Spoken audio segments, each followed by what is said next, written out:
İstedadlı Azərbaycan rəssamı Səttar Bəhlulzadə 1909-cu ildə Bakının Əmircan kəndində anadan olmuşdu. 18 yaşına dək kənddən kənara çıxmamışdı.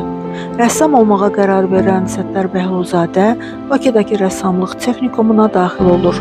Sonra təhsilini Moskvada Surikov adına universitetdə davam etdirir.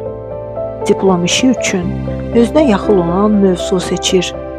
Babək üsyanı və Bəz qalasının müdafiəsi. İkinci Dünya müharibəsi başladığı üçün diplomu müdafiə edə bilmir. Sonra rəssama Moskvaya gedib diplomu təsdiq etməyə çağırsalar da rəssam bunu etmir. Məgər diplomsuz rəssam olmaq olmaz deyə cavab verir.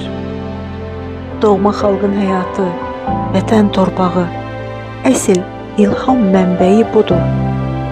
Bu sözlər rəssamındır. Abşeronla yanaşı Quba, Şamaxı, Şuşa, Naxçıvan, Gəncə, Lənkəran və digər Azərbaycanın dilbər güşələrində səfərlərdə olur. Səfərlər nəticəsində yüzlərlə inci yaradır. Səttar Bəhlulzadəni ətrafdakılar dahi adlandırırdılar.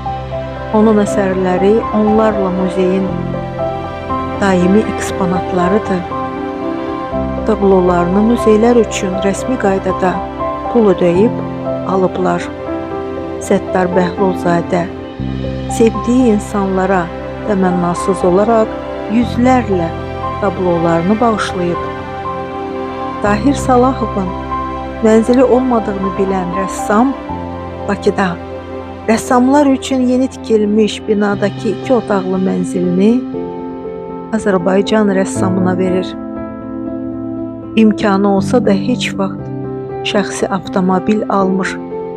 Elektrik qatarı ən gözəl nəqliyyatdır deyir. Səttar Bəhlulzadə 1974-cü ildə 65 yaşında vəfat edir.